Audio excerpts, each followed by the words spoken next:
Dear students, स्वागत है आप सभी का सिटी मोंटेसरी स्कूल सिवान के इस यूट्यूब चैनल पर आज की बायोलॉजी क्लास में, जिसमें हम बात करेंगे न्यूक्लियस के बारे में। देखो, न्यूक्लियस जो है वो सेल का कंट्रोलिंग सेंटर होता है, और ये जो न्यूक्लियस होता है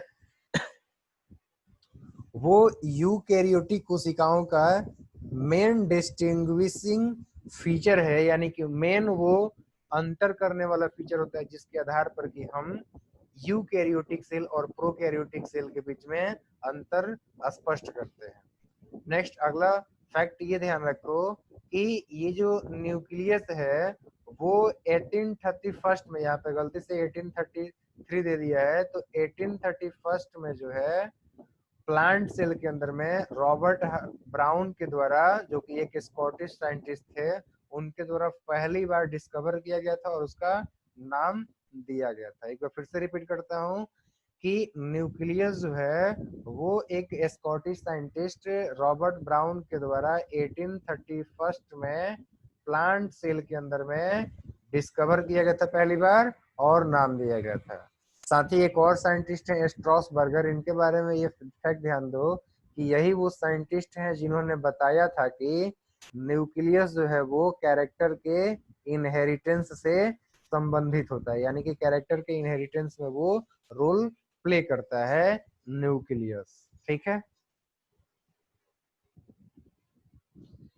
न्यूक्लियस जो है वो सभी यूकैरियोटिक सेल में पाया जाता है, प्लांट के सभी यूकैरियोटिक सेल के अंदर पाया जाता है, और एनिमल्स के भी सभी यूकैरियोटिक सेल में पाया जाता है, सिर्फ मैच्योर सीव ट्यूब को छोड़ करके हायर प्लांट्स के अंदर में, और मैमेलियन एरिथ्रोसाइट्स में छोड़ करके। तो मैंने आप सभी को अभी ये बताया कि न्यूक्लियस जो है वो सभी प्लांट और एनिमल के सभी यूकैरियोटिक सेलों में पाया जाता है, सिर्फ और सिर्फ प्लांट हायर प्लांट्स जो होते हैं उनमें मैच्योर सीव ट्यूब को छोड़ करके, और जो हायर क्लासेस के जो एनिमल्स हैं उनमें, मतलब मैमल्स हैं, तो उन सभी के अंदर में जो एरिथ्रोसाइट पाया जाता है, जिसको हम लोग मैमेलियन एरिथ्रोसाइट कहते हैं, तो उन मैमेलियन एरिथ्रोसाइट यानी कि आरबीसी के अंदर में छोड़ करके बाकी सारे जितने भी यूकैरियोटिक सेल होंगे उनमें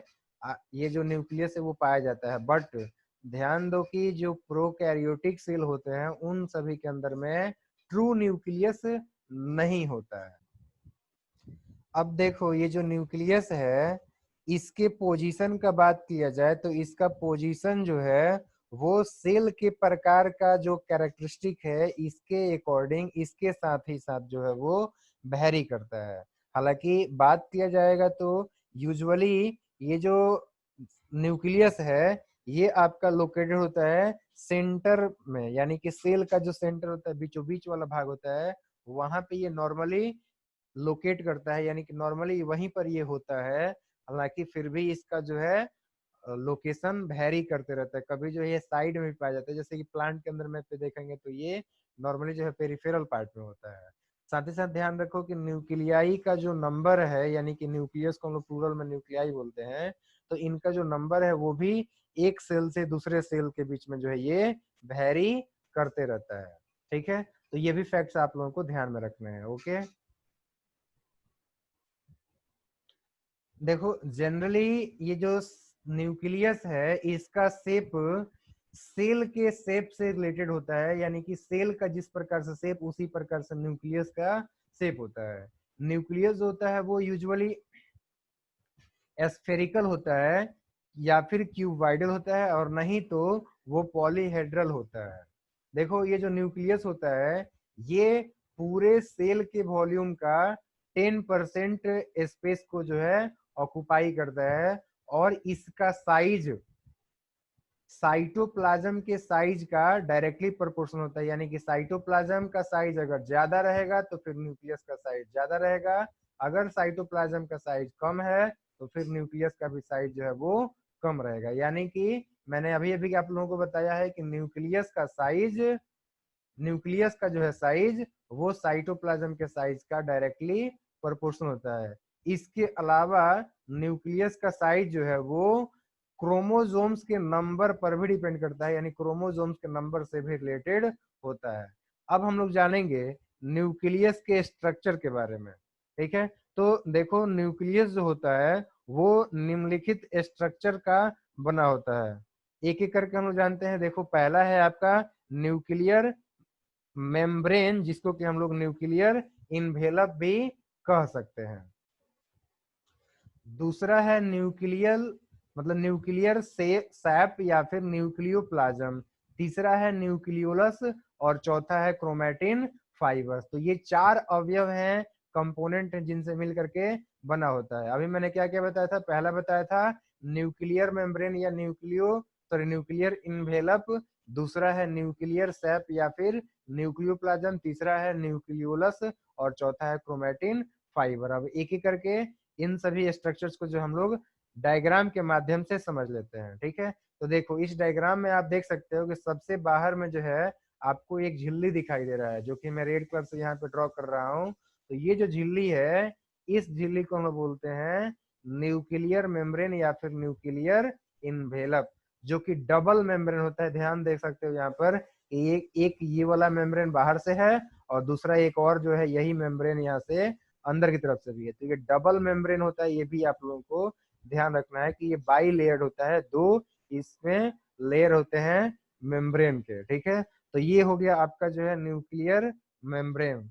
अब देखो इन सही में आप लोग देख सकते हो यहाँ पे कि बीच बीच में जो है यहाँ पे छिद्र है, पोर है। तो इन सभी बीच बीच में जो छिद्र दिखाई दे रहे हैं, इन सभी छिद्रों को हम लोग न्यूक्लियर पोर कहते हैं। साथ ही साथ देखो कि ये जो न्यूक्लियस है, इसके बीच वाले भाग में आप लोगों को यहाँ पे जो है गाढ़ा एक संरचना दिखाई दे रहा है, तो इसको हम लोग बोलते हैं न्यूक्लियोलस। अब देखो ये जो न्यूक्लियोलस है, ये और न्यूक्लियर मेम्ब्रेन के बीच में जो है कुछ यहाँ पर जो है आपका कुछ अवयव दिखाई दे रहे हैं। ये सभी जो अवयव हैं ये कहलाते हैं न्यूक्लियोप्लाज्म। यानी कि न्यूक्लियस के अंदर में जो सैप भरा रहता है उसको हम बोलते हैं न्यूक्लियर सैप या फिर न्यूक्लियोप्लाज्म। न्यूक्लियस के अंदर जो द्रव्य भरा रहता है उसको हम बोलते हैं न्यूक्लियर सैप या फिर न्यूक्लियोप्लाज्म। साथ साथ ध्यान दो कि इस न्यूक्लियोप्लाज्म के अंदर में कुछ आपको जो है धागेनुमा संरचना यहाँ पे बहुत सारे दिखाई दे रहे हैं। तो इन सभी धागेनुमा संरचनाओं को हम बोलते हैं क्रोमैटिन फाइबर। यही क्रोमैटिन फाइबर जो है वो जेनेटिक मटेरियल्स को स्टोर करके रखता है, जो कि एक जनरेशन से दूसरे जनरेशन में ट्रांसफर करता है। अब जानते हैं हम लोग न्यूक्लियर मेम्ब्रेन के बारे में। देखो हर एक जो न्यूक्लियस होता है उसके चारों तरफ से जो है एक डबल लेयर वाला कवरिंग पाया जाता है और उसी को बोलते हैं हम लोग न्यूक्लियर मेम्ब्रेन। ये जो न्यूक्लियर मेम्ब्रेन है, ये मेम्ब्रेन से बने हुए एक सिस्टम से कनेक्टेड होता है, जिसको कि हम लोग इंडोप्लाज्मिक रेटिकुलम यानी कि शॉर्ट में ईआर कहते हैं। ये जो है न्यूक्लियस को साइटोप्लाज्म से सेपरेट करता है और न्यूक्लियर जो मेम्ब्रेन है इसमें बहुत सारे पोर पाए जाते हैं, जो कि उस न्यूक्लियस के अंदर से बाहर की तरफ में जो है इन सभी को मतलब मटेरियल्स को जो है ट्रांसफर कराने का काम करता है। न्यूक्लियर जो पोर होते हैं वो पूरे न्यूक्लियर मेम्ब्रेन के सरफेस एरिया के 5 से 15% तक होते हैं। और साथ ही साथ ये भी ध्यान रखो कि ये जो न्यूक्लियस होता है, ये जो न्यूक्लियर मेम्ब्रेन का हम बात कर रहे हैं, ये न्यूक्लियर मेम्ब्रेन के बीच में मतलब ये जो न्यूक्लियर मेम्ब्रेन है वो सेलेक्टिव परमिएबल होता है और इनके बीच में जो जगह होता है मतलब दो न्यूक्लियर मेम्ब्रेन्स के बीच में जो जगह होता है उसको हम लोग बोलते हैं पेरी न्यूक्लियर स्पेस। तो पेरी न्यूक्लियर स्पेस क्या है ये भी ध्यान रखना है। और जो पोर होते हैं उनका सरफेस एरिया जो है पूरे न्यूक्लियर मेम्ब्रेन का सरफेस एरिया का कितना होता है। साथ साथ ये जो न्यूक्लियर मेम्ब्रेन है ये सेलेक्टिवली परमिएबल होता है या फिर कैसा होता है ये भी ध्यान रखो। और ये बाई लेयर होता है या सिंगल लेयर होता है, ये सब चीजें ध्यान रखो। किससे कनेक्टेड होता है? इंडोप्लाज्मिक रेटिकुलम से कनेक्टेड होता है। ये भी फैक्ट्स आप लोग ध्यान रखना। ठीक है, आप इस डायग्राम में देख सकते हैं कि यहाँ पर जो है ये न्यूक्लियर मेम्ब्रेन है जिसके बीच में यहाँ पे पोर है, जो कि पदार्थों को जो है अंदर से बाहर की तरफ में जाने को रेगुलेट कर रहा है। ठीक है, और साथ ही साथ आप देख सकते हो कि यहाँ पर ये जो न्यूक्लियर मेम्ब्रेन है ये न्यूक्लियर मेम्ब्रेन जो है झिल्ली से ही बने हुए एक इरेगुलर ट्यूब वाले स्ट्रक्चर से जो है कनेक्टेड, जिसको हम लोग बोलते हैं इंडोप्लाज्मिक रेटिकुलम। तो ये इंडोप्लाज्मिक रेटिकुलम है जिससे कि यहाँ पर न्यूक्लियर मेम्ब्रेन कनेक्टेड है, ठीक है। और साथ साथ यहाँ पर जो है साइटोप्लाज्म का ये पार्ट हो गया, यहाँ पे राइबोसोम है, ठीक है। तो इन साइटोप्लाज्म को जो है ये इंडोप्लाज्मिक रेटिकुलम सेपरेट करने का काम कर रहा है न्यूक्लियर से, ठीक है। और साइटोप्लाज्म और न्यूक्लियोप्लाज्म, यहाँ पे देखो ये है साइटोप्लाज्म, ठीक है, और ये है न्यूक्लियोप्लाज्म। तो इन दोनों के बीच में पदार्थों के आवागमन को रेगुलेट कर रहा है ये न्यूक्लियर पोर।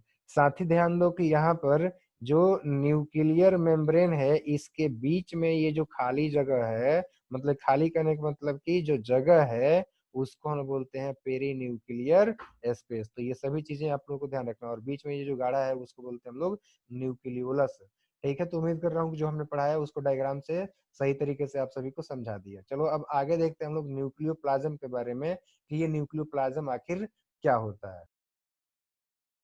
देखो ये जो न्यूक्लियोप्लाज्म है, ठीक है, इसके बारे में हम बता सकते हैं कि न्यूक्लियर जो इन्वेलप होता है, न्यूक्लियर जो मेम्ब्रेन होता है, वो एक लिक्विड ग्राउंड सबस्टांस को जो है घेरे रहता है और उसी लिक्विड ग्राउंड सबस्टांस को हम लोग बोलते हैं न्यूक्लियोप्लाज्म, जिसमें कि आपका जो है कुछ फाइब्रस, यानी कि देखो ये जो न्यूक्लियोप्लाज्म होता है ये जो है कुछ फाइब्रस होता है और ट्रांसपेरेंट होता है, semi liquid and solid granular substance होता है जो कि न्यूक्लियस के अंदर में फिल करता है, यानी कि भर के रखता है। हम लोग डायरेक्टली ही बोल सकते हैं कि ये जो न्यूक्लियोप्लाज्म होता है वो क्रोमैटिन फाइबर और न्यूक्लियस से मिलकर बना होता है, यानी कि ये दोनों जो है उसी के अंदर में होते हैं। एक बार फिर से रिपीट करता हूँ, देखो न्यूक्लियोप्लाज्म जो है वो न्यूक्लियर इन्वेलप के द्वारा घेरा गया एक, या फिर न्यूक्लियर इन्वेलप से घिरा हुआ एक लिक्विड ग्राउंड सबस्टांस है